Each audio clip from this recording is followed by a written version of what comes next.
네, 여러분 반갑습니다. JJ 리더입니다. 네, 오늘은 우리 시장 이 지수의 위치와 현재 주가의 위치에 대해서 좀 객관적으로 분석할 필요가 있다라는 생각이 들어서 영상을 좀 만들게 됐고요.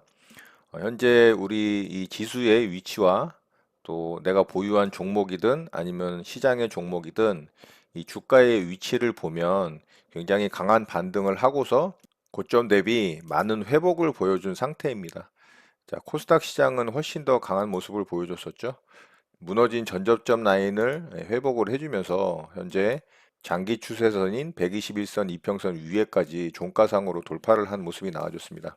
자, 현재 구간에서 주식을 사야 할지 아니면 보유자라면은 더 홀딩을 해서 수익을 극대화해야 할지 아니면 수익 실현을 할지 하락을 기다려서 기회를 엿볼지 등에 대해서 굉장히 혼란스럽죠. 예.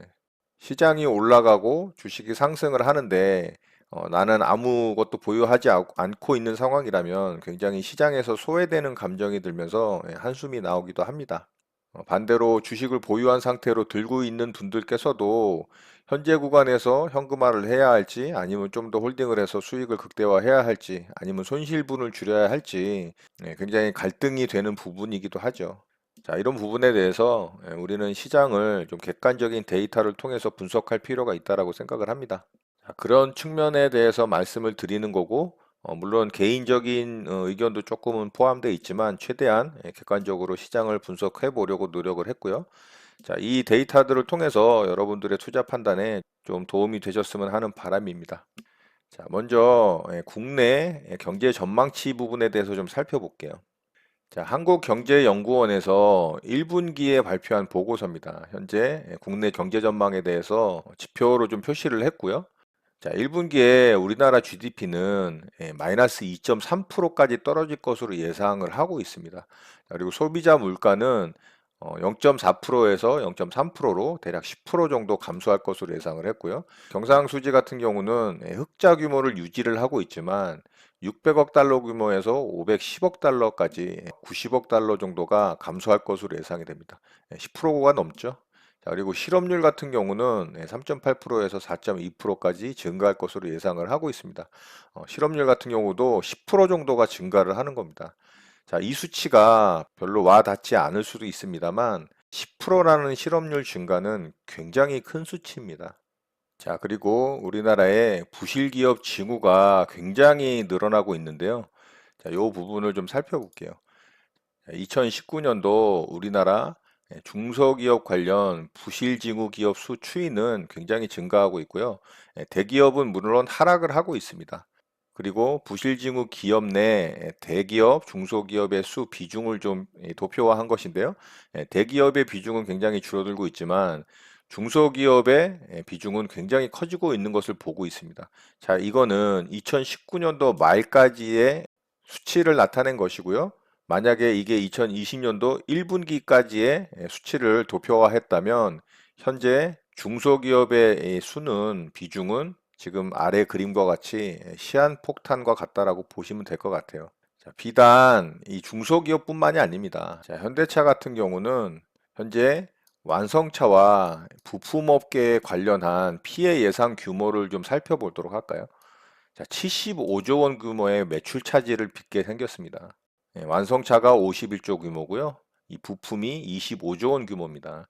현대자동차의 해외 수출 변화를 좀 살펴볼게요. 이게 2019년 1월 달, 2월 달에서 2020년 1월 달, 2월 달 수치를 비교한 건데요. 2019년도를 보면은 14만 3천 대 정도 해외 수출을 했고요. 자, 이번 2020년 1월, 2월까지의 이 수출 변화를 보면 마이너스 11.5%가 감소를 했습니다. 12만 한 6천 대 정도 되죠. 그런데 이 수치는 2020년 1월에서 2월까지를 비교한 것이고요. 현재 3월과 4월 수치는 들어가 있지 않다라는 겁니다. 그러면은 얼마나 크게 감소할지에 대해서 우리가 한번 생각해 볼 수 있겠죠. 자, 그 피해를 좀 가늠해 볼 수 있는 것이 자, 이 부분이에요. 자, 현재 현대기아차 해외 공장의 이 셧다운 현황입니다. 현대차, 기아차를 보면 미국 같은 경우는 3월에서 5월까지 셧다운이 진행될 예정이고요. 인도도 4월 14일까지.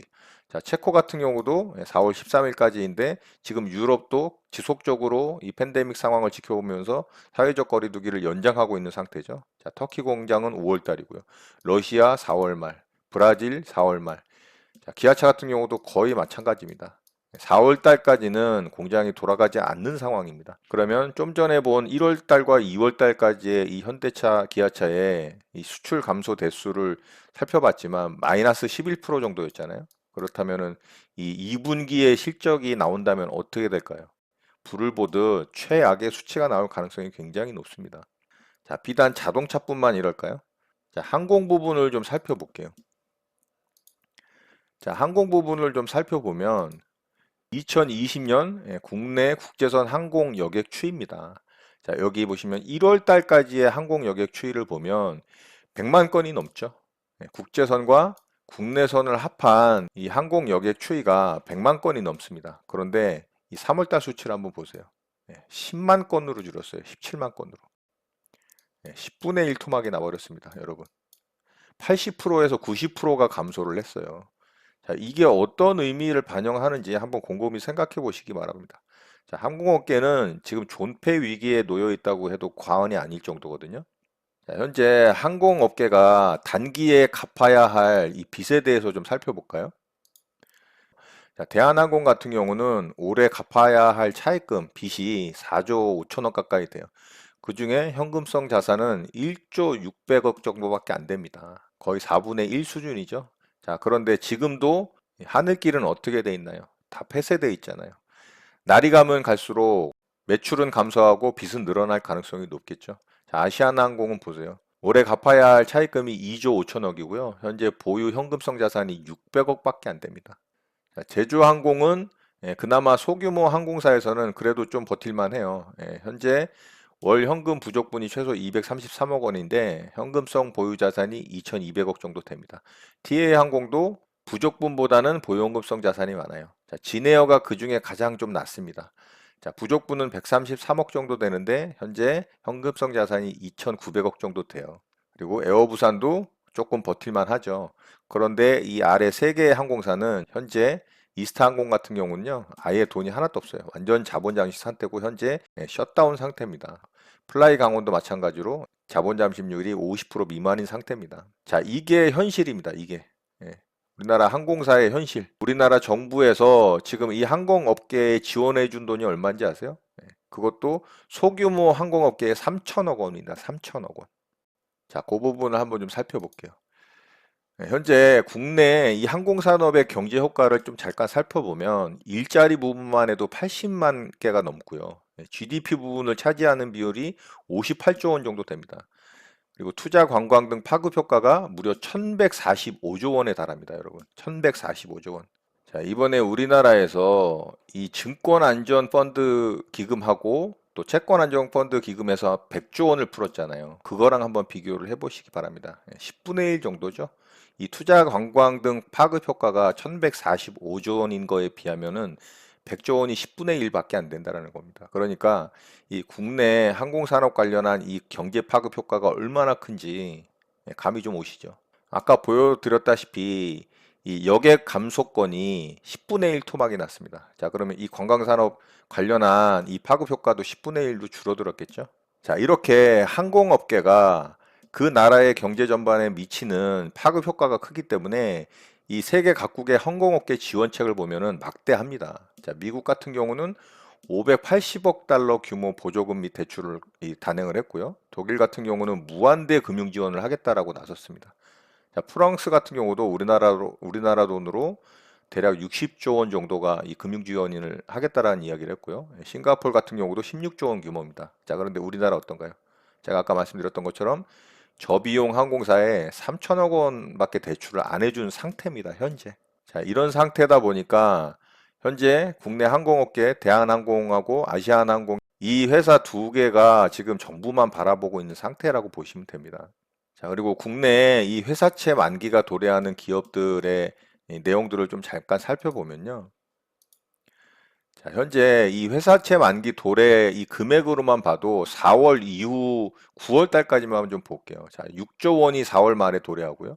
4조, 4조, 3조, 3조, 6조가 5, 6, 7, 8, 9월까지 이렇게 대기하고 있습니다. 자, 회사채는 뭔가요? 회사채가 채권을 발행을 하고 자금을 융자받는 이 빚입니다. 빚.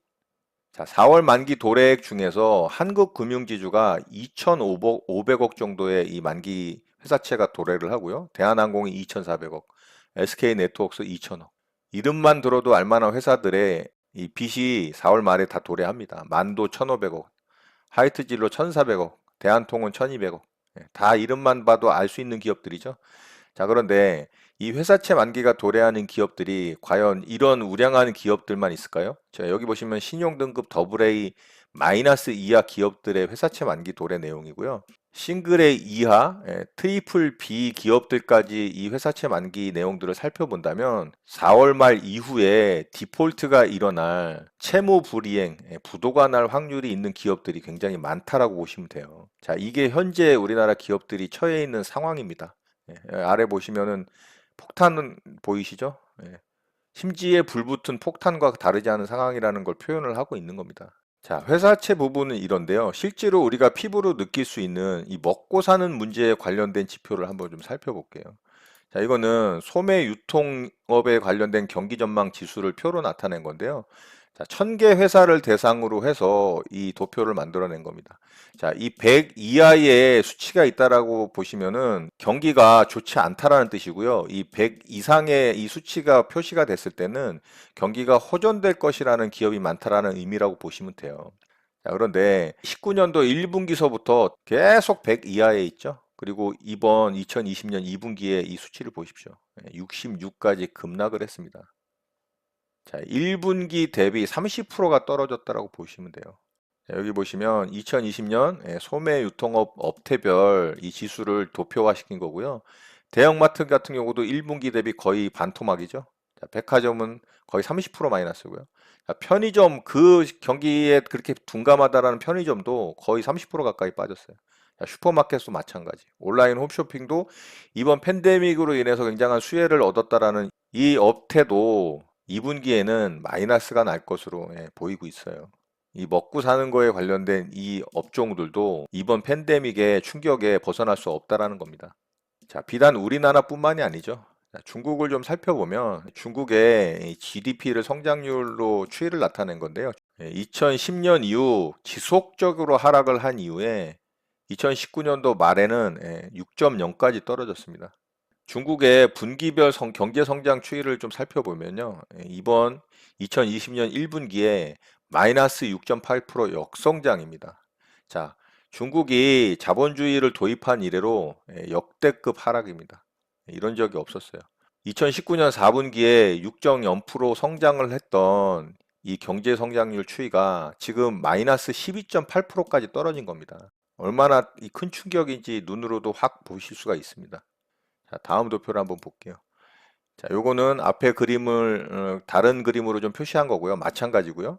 우리나라 이 취업자 수 추이를 한번 또 보세요. 자, 이번 2020년도에 마이너스 19만 6천 명이 감소를 했습니다. 그리고 IMF에서 2020년 한국 성장률 전망을 했죠. 마이너스 1.2% 역성장할 것이라고 예상을 했고요. 자, 이 내용은 제가 앞전 영상에서 여러분들과 공유한 내용이 좀 있거든요. 자, 그 부분을 좀 살펴보면, 자, 이 부분이죠. 자, IMF에서 세계 경제 전망치를 갖다가 발표를 했어요. 자, 미국이 마이너스 5.9% 역성장할 것으로 예상을 했고요.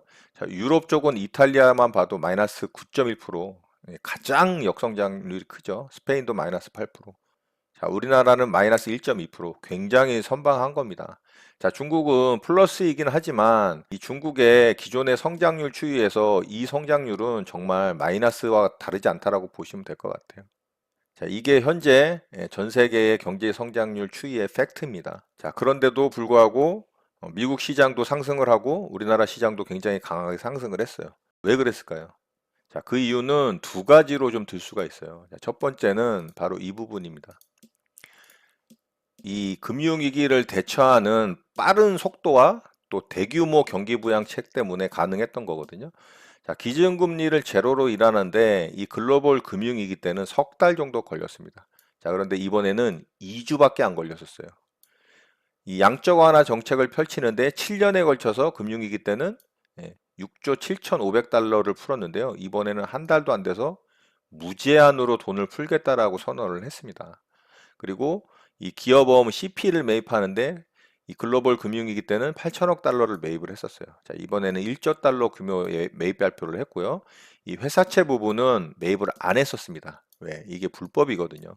그런데 이번에는 우회적인 방법을 통해서 이 투자 등급 회사채 매입 발표를 했습니다. 자, 이런 정책을 펼쳤기 때문에 이 시장에서 안정적인 매수 심리가 발동을 하면서 시장이 상승을 한 이유가 일단 가장 컸고요. 자, 두 번째 중요한 부분이 또 하나 있죠. 자, 그 부분은 바로 이 부분입니다. 이번에 이 길리어드 사이언스라는 회사에서 이 렘데시비르를 임상 실험을 한 결과가 시카고 대학에서 있었는데요.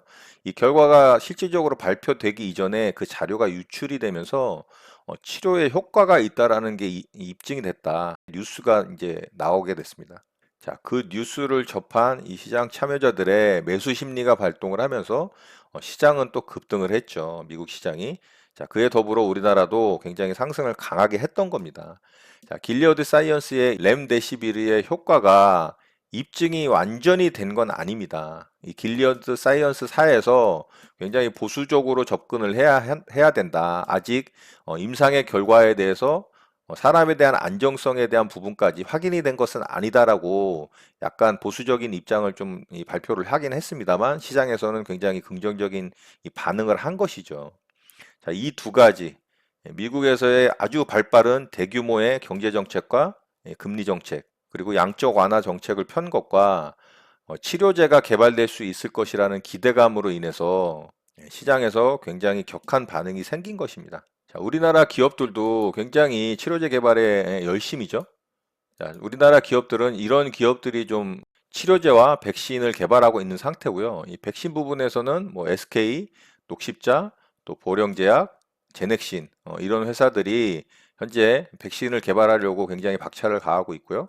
또 치료제 부분에서는 셀트리온, 또 지노믹트리, 또 젠백스 이런 회사들이 굉장히 박차를 가하고 있는 상태입니다. 자, 기존 약물을 통해서 치료제를 만들려고 하는 기업들도 있는데요. 한국 유나이트제약, 셀리버리, 뭐 이민메드, 코미팜, 일양약품, 부강약품. 자, 이들 회사 중에 현재 임상이 허락이 되고 임상에 들어간 기업은 이 부강약품 하나입니다. 자, 그리고 셀트리온 같은 경우 굉장히 빠르게 치료제를 개발할 수 있을 것이라는 내용을 발표를 했죠. 현재 셀트리온의 단계를 보면 최종 항체 후보군 38개를 확보하고 있는 단계까지 와 있고요. 5월에서 6월 경우에는 치료제 대량 생산을 위한 세포주 개발에 착수할 것이라고 얘기를 하고 있어요. 또 6월에서 7월 달 정도에 비임상 시험, 그리고 7월 중순에 임상 시험을 거쳐서 내년에 치료제 생산을 할 수 있을 것이라는 서정진 회장의 발표가 있었습니다. 자, 이런 내용들로 인해서 우리 시장도 굉장히 긍정적으로 반응을 했고요. 크게 상승을 했습니다. 굉장히 반등을 크게 준 강한 시장이었어요.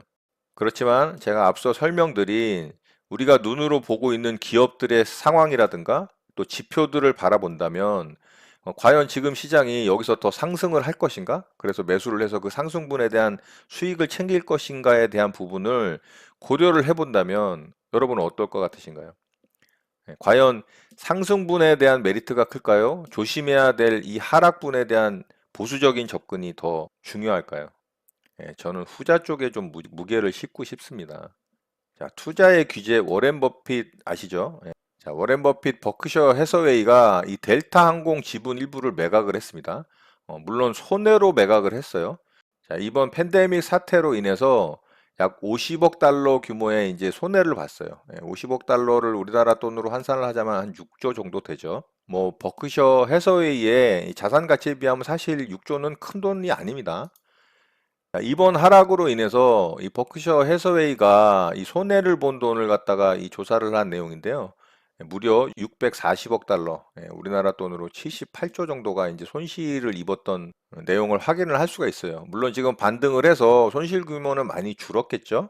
그렇지만 이렇게 손실을 봤었던 부분이 있었다. 자, 미국 기업 분기별 최대 손실 중 하나로 꼽힐 것으로 보인다고 이런 뉴스가 났었어요. 워렌 버핏 회장 입장에서도 이 사상 최대 분기별 손실 기록이랍니다. 자, 워렌 버핏의 단짝인 버크셔 해서웨이의 부회장 먼거라는 사람이 있어요. 자, 이 먼거 씨가 뭐라고 이야기를 했냐면 이번 위기 결과는 아무도 알 수 없다라고 얘기를 했어요. 그리고 더불어 무슨 이야기를 했냐면요. 보수적 접근이 필요하다고 했습니다. 주식은 쌀 때 사서 비싸게 파는 게 답이다라고 말했던 이 버크셔 해서웨이의 회장인 워렌 버핏도 이번 팬데믹으로 인한 하락에서는 주식을 매수하지 않았습니다.